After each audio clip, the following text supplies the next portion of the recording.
بسم اللہ الرحمن الرحیم۔ ایک دن حضرت امام حسین علیہ السلام مسجد نبوی کے ایک گوشے میں تشریف فرما تھے کہ ایک عرب دیہاتی شخص آیا اور عرض کی، اے فرزند رسول خدا، مجھ پر ایک مکمل خون بہا لازم آ چکا ہے، مگر میرے پاس اسے ادا کرنے کی طاقت نہیں ہے۔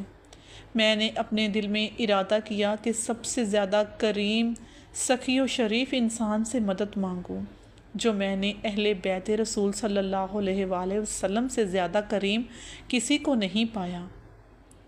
مولا امام حسین علیہ السلام نے فرمایا، اے عرب بھائی، میں تم سے 3 سوالات کروں گا۔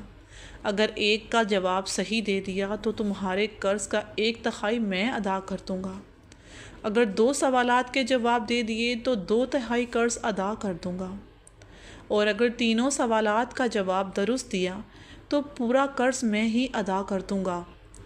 عرب شخص نے حیرت سے کہا، اے فرزند رسول خدا صلی اللہ علیہ وآلہ وسلم، کیا آپ مجھ جیسے جاہل اور ان پڑھ دیہاتی سے سوال کریں گے، جبکہ آپ علم، بزرگی اور شرافت کے اعلیٰ ترین مقام پر فائز ہیں؟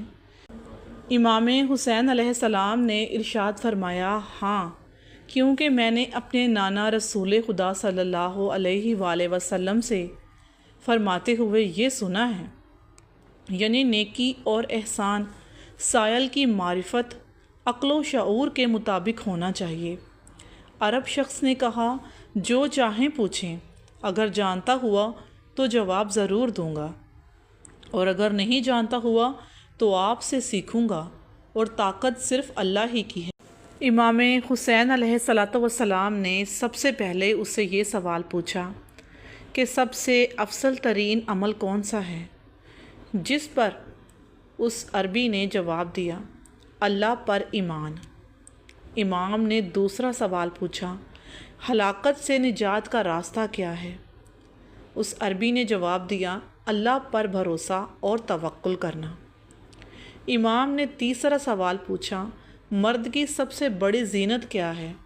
جس پر عربی نے جواب دیا، علم کے ساتھ حلم، یعنی بردباری۔ امام نے چوتھا سوال پوچھا، اگر کسی میں علم اور حلم نہ ہو تو؟ عرب نے جواب دیا، فقر کے ساتھ مروت، یعنی غیرت، عزت، شرافت۔ امام علیہ السلام نے پانچواں سوال پوچھا کہ اگر فقر اور مروت بھی نہ ہو تو؟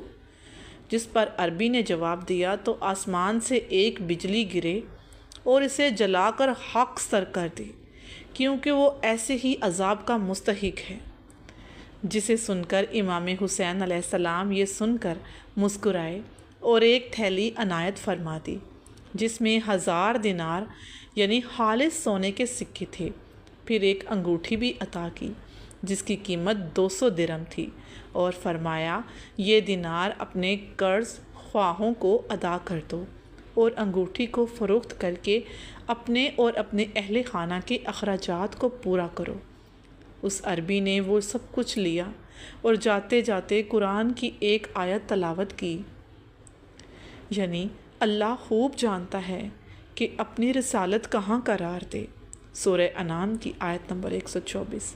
سبحان اللہ العظیم و بحمدہ، اللہم صلی علی محمد و آل محمد، اللہم ارزقنی شفاعت الحسین یوم الورود، اللہم ارزقنی فی الدنیا زیارت الحسین و فی الآخرات شفاعت الحسین، آمین ثم آمین۔